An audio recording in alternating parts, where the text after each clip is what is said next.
ഇന്നത്തെ വീഡിയോ അപ്പം എൻ്റെ ഒരു ചെറിയ കുക്കിംഗ് പരീക്ഷണമാണ്. അപ്പം അതാണ് നിങ്ങൾ കാണാൻ പോകുന്നത്.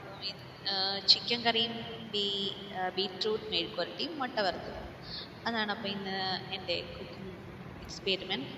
ഓക്കെ, അപ്പം ഞാൻ ഇന്നലെ യൂട്യൂബ് പോയപ്പോൾ കുറച്ച് ചിക്കൻ വാങ്ങിച്ചു വെച്ചിട്ടുണ്ടായിരുന്നു.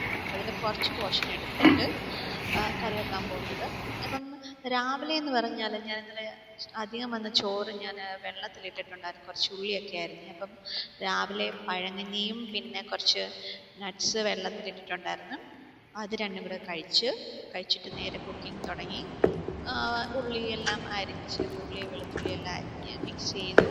ദെൻ പാത്രം വെച്ച് മസാലയൊക്കെ ഇട്ട് നോർമലി എല്ലാവരും വെക്കുന്ന പോലെ എന്നൊക്കെ എന്ത് വെച്ച് ചിക്കൻ കറി വെച്ച് എന്നിട്ട് പാത്രത്തിലേക്ക് മാറ്റി ബീറ്റ്റൂട്ട് അരിഞ്ഞ് വേവിച്ചിട്ട് അതിൻ്റെ ഉള്ളിയും വെളിച്ചെണ്ണ ഒഴിച്ച് വഴറ്റി നല്ല മെഴുക്കുവരട്ടിയാക്കി ദെൻ ഒരു മുട്ടയും കൂടി വറുത്ത് എന്നിട്ട് കഴിക്കുക കേട്ടോ. കഴിച്ചിട്ട് ഇതപ്പോൾ അവിടെ തീ വന്നിട്ട് ഇരുന്ന് പോകുന്ന സൗണ്ട് അത്ര കേൾക്കുന്നത് നല്ല ടേസ്റ്റ് ഒന്നും ഇല്ലെന്ന് പറയാൻ പറ്റില്ല, പക്ഷെ കൊള്ളായിരുന്നു കേട്ടോ. നൈസ്.